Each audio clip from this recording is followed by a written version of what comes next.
Hello, students. Today we will discuss T.S. Eliot's poem Preludes. The poem Preludes has four parts called the Preludes. It was written in 1910 at Harvard. The first two preludes were written at Harvard in 1910, and the third and the fourth preludes were written in Paris in 1911. T.S. Eliot, whose full name is Thomas Stearns Eliot, was born in 1888 in USA. He was educated at Harvard University and Oxford. He became a schoolmaster, and after that, he was employed in the Colonial and Foreign Department of Lloyd's Bank. He was the director of Faber and Faber, the famous publishing firm. Later on, he became the professor of poetry at Harvard University, and this was in the year 1932 to 33. Eliot won the Nobel Prize for Literature in 1948. So he wrote plays, he wrote poems, he was a critic, and he has written a number of critical essays. He has been the most influential figure in English poetry during the 20th century.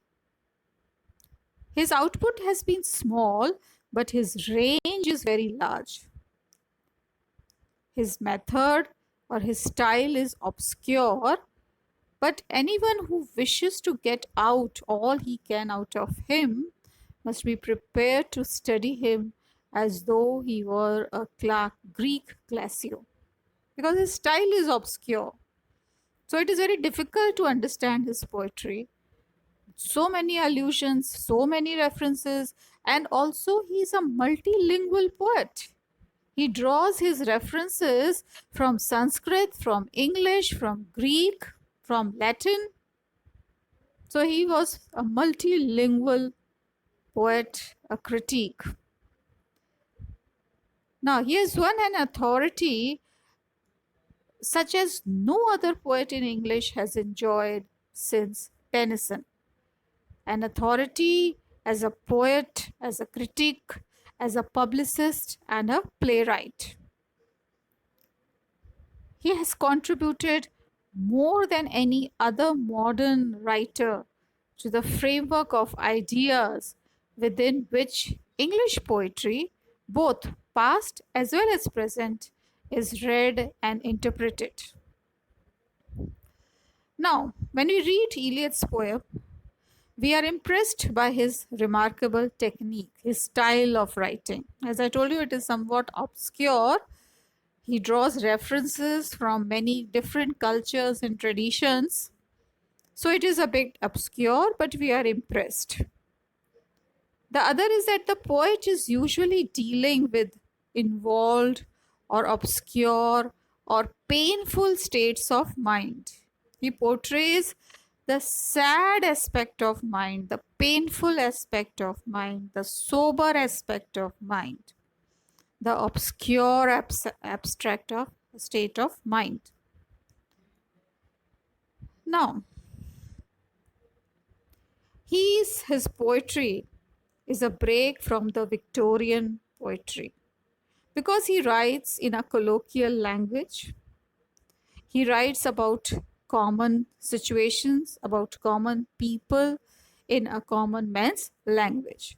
So that was the beginning of Romantic poetry. So his poetries are a break. They break away from the tradition of Victorian poetry. Now, Eliot himself has given a definition of poetry. What is poetry according to Eliot? Eliot has defined poetry as, I quote, poetry is not the turning loose of emotion, but an escape from emotion. It is not the expression of personality, but an escape from personality. So, this central purpose can be described as a search for detachment or impersonality. Now, it is somewhat ambiguous. His ideal of impersonality is somewhat ambiguous.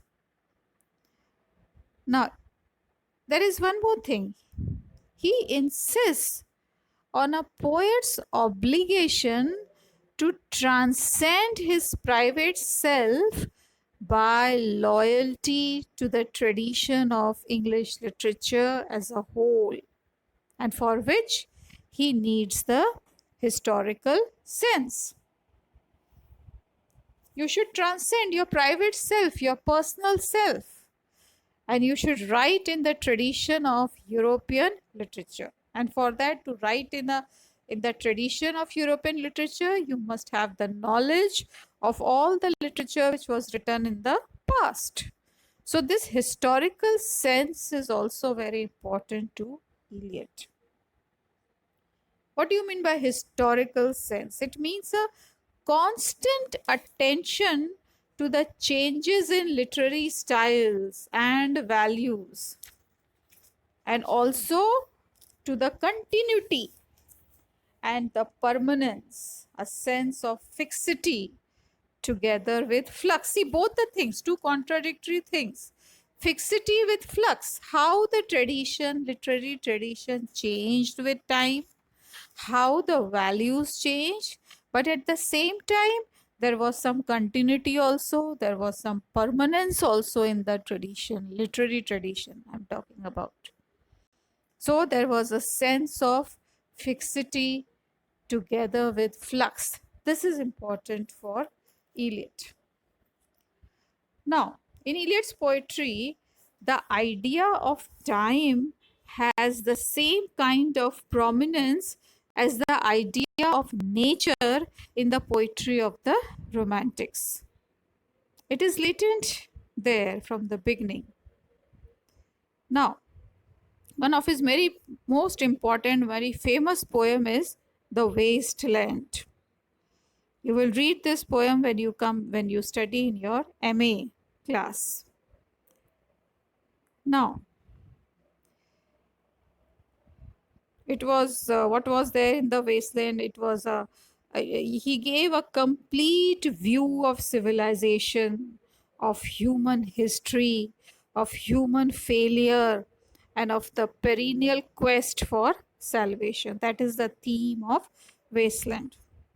So his poetry is difficult. At times it becomes obscure, and no modern poem has achieved such a comment as The Wasteland has.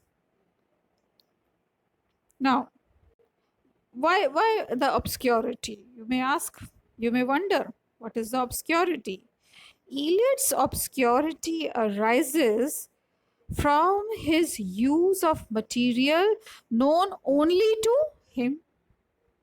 He draws references which are known only to him, from association operating in his own mind as a result of odd reading, which he cannot count on sharing with any considerable body of readers. So in his mind there are associations of different objects. Two very contradictory objects may associate, and he may write it, he may describe it in his poetry. So that adds to the obscurity.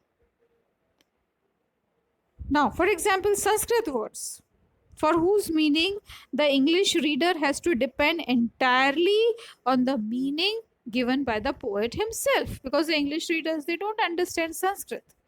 If he draws references from Sanskrit, only the poet can give the meaning to the readers. So he has extended the range of English poetry. Now, this poem, let us talk about the poem, the Preludes. They are, as I told you earlier also, they are 4 in numbers. The first 2 preludes were composed in 1910 at Harvard, and the third and the fourth preludes were written in Paris in 1911. So, although the preludes were written at different times and places, yet they are united as related parts of a single poem with musical structure. It is musical also. Now, what has he described in the preludes? In the preludes, Eliot has described human beings in terms of the parts of the body to emphasize the fact that they have been utterly dehumanized by their drudgery to unending. In the preludes, Eliot has described human beings in terms of the parts of the body to emphasize the fact that they have been utterly dehumanized by their drudgery to unending succession of sordid days and nights. So the prelude deals with the sordid aspects of the city life, centering around characters who are degraded by poverty and gross sexuality. Now, the prelude contains some most memorable pictures of the city, of the urban experience. The city is shown to be essentially anonymous, unknown people, unknown places. Nobody knows each other. The only drafts of this poem, they contain some specific references to the parts of the Boston in their title. Boston is the name of the city. Now, in the preludes, which are the preludes to the various parts of the diurnal round, we notice not only the emotional selection, which heightens what is seen, but also how it is seen. For qualifying words, they intensify its significance. Now, you may wonder whether the theme and the style of the poem is new. Was there no one but Eliot experimenting in the mode which we found by emulating Lefort? Or had no other man observed the appeal of the 4 million city to dingy streets, factories, and wharves and tried to use it in their work? Now, Eliot was one of the modern poets of the 20th century who has done it.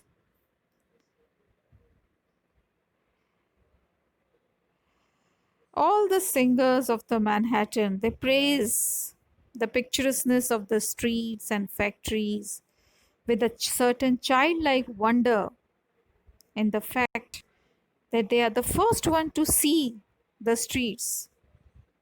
And are these things really picturesque? When you will read the poem, you will understand how Eliot has described the city. So, in our next lecture, we will begin with the explanation of the preludes.